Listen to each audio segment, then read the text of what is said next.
Hi, it's Mark from Mark of the Cyberbeast. Today is a very important episode. We're going to talk about trailering.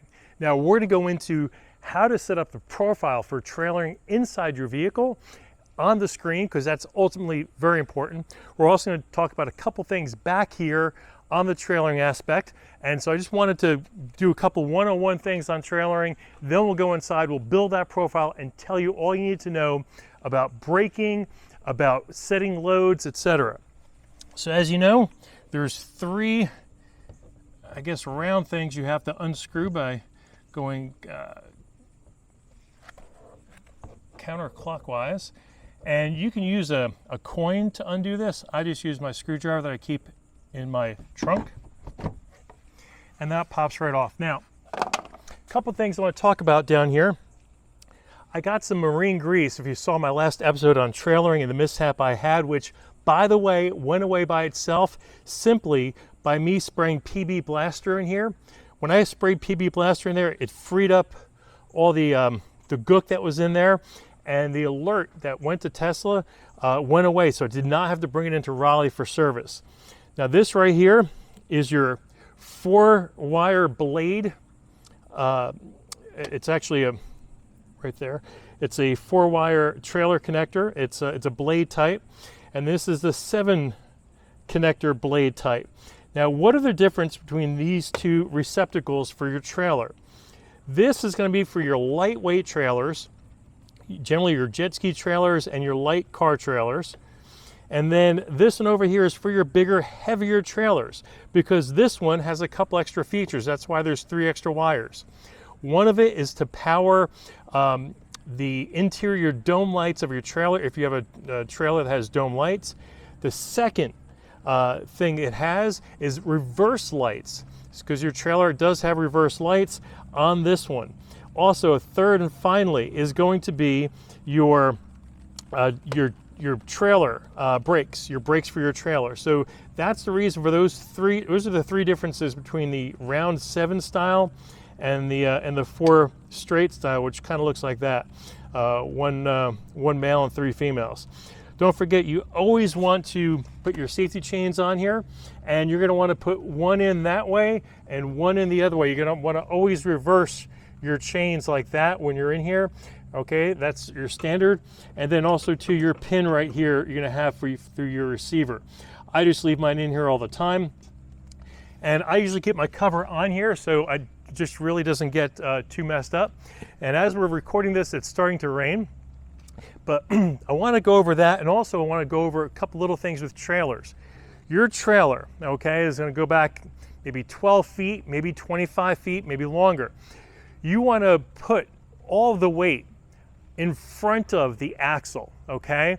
Now, you don't want to evenly disperse it. You really want to put most of the weight in front of the axle. That's important.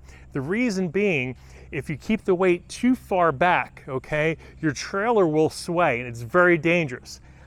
I totaled a truck and flipped it over twice because I didn't load my trailer correctly one time.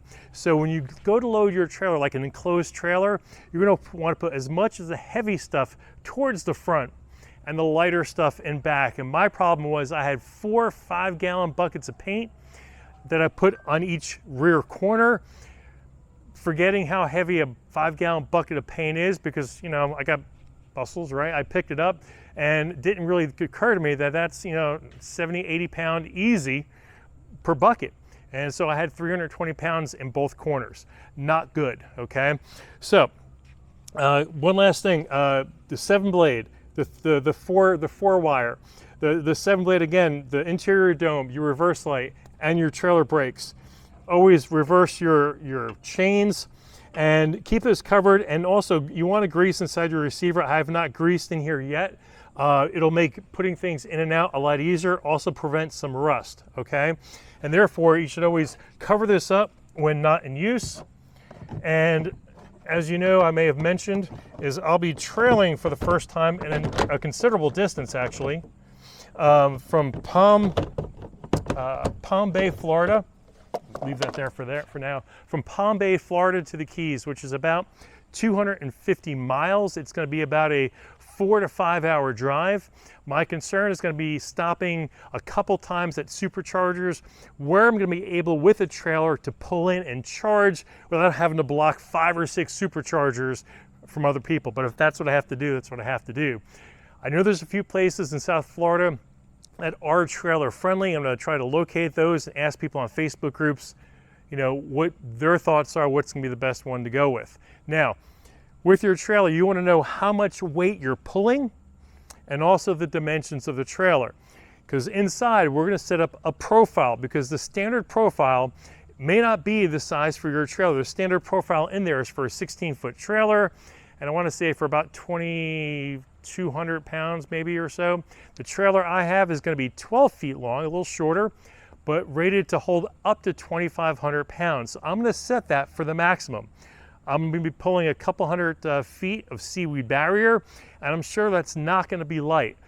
Some of the seaweed barrier, though, may not entirely fit in the trailer, so I'm probably going to have to put the rest of it in the bed of my truck. So what I've done actually is I've taken out my MOLLE shelf, and I've taken out my MOLLE divider, so I have pure open bed, and I'm probably not going to be able to close the tonneau cover because that seaweed barrier is going to go up probably about to this height right here, just over the top. So that's what we have going into. Now let's go to the inside of the vehicle and let's take a look at building that profile so that you're towing accurately and your truck is handling it correctly.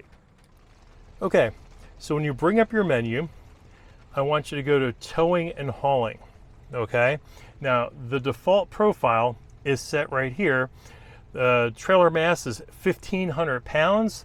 The dimensions are 16 by 8 by 8, and it mentions mileage, okay? So I'm assuming that if you know what kind of mileage you get while towing it, you're supposed to put that in there.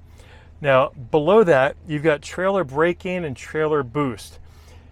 This is going to be set for that specification. Now, if you want to get more information on the trailer brake gain, you can set the maximum braking power applied to the trailer brakes, okay? Now you do want to calibrate this. I don't have trailer brakes, okay, so I'm not going to touch that. Trailer brake boost sets how aggressively your trailer brakes apply. Again, you're going to want to calibrate your trailer brakes first. I do not have trailer brakes. This is a totally brakeless system. It's going to be the 4-wire connector.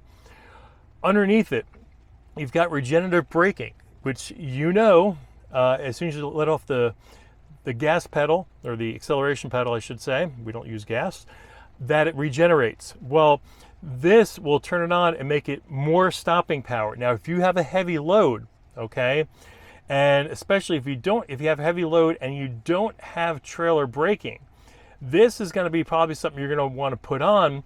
And with mine, since I don't have trailer brakes, okay, and it's going to be a heavy load, I'm going to put that on, okay, because I want it to, be able to stop a lot quicker. I'll be on the highway in South Florida, and I don't trust these people.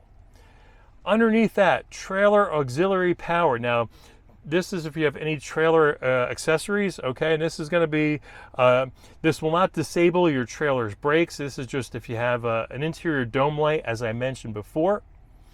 Underneath that, you've got the right scroll wheel trailer brake, okay? So this is adjust, instead of doing the distance between vehicles, this is going to set your braking on your trailer.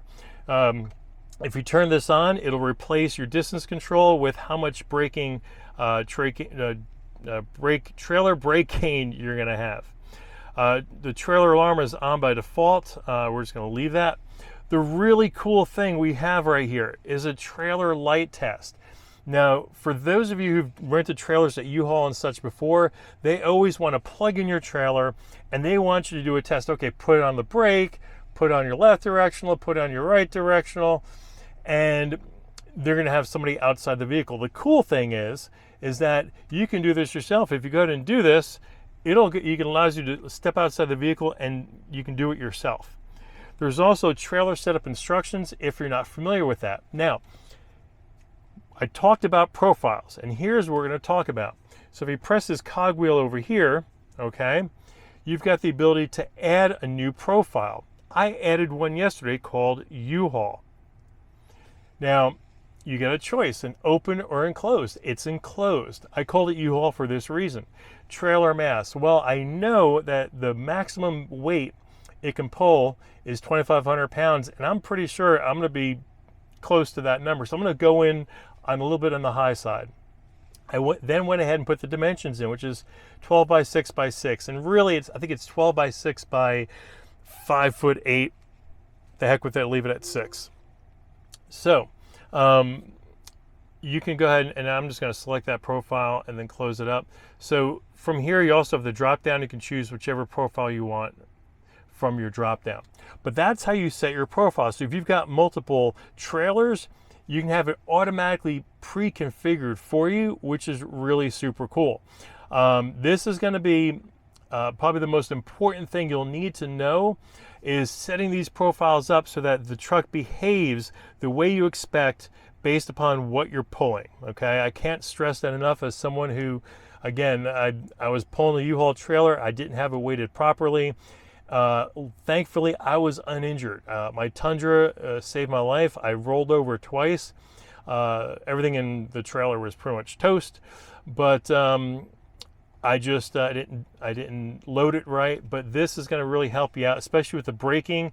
If you're going to be in places like South Florida, people drive like the worst ever. So that's my information on trailers, okay, and trailering. And I want to make sure if you guys have any questions whatsoever, please put them in the comments below, because trailering is a very important thing, very possibly unsafe if you do it incorrectly. Don't forget, you cannot use FSD when you're pulling a trailer because it doesn't know the length. It doesn't have cameras on the trailer, so you cannot be in FSD.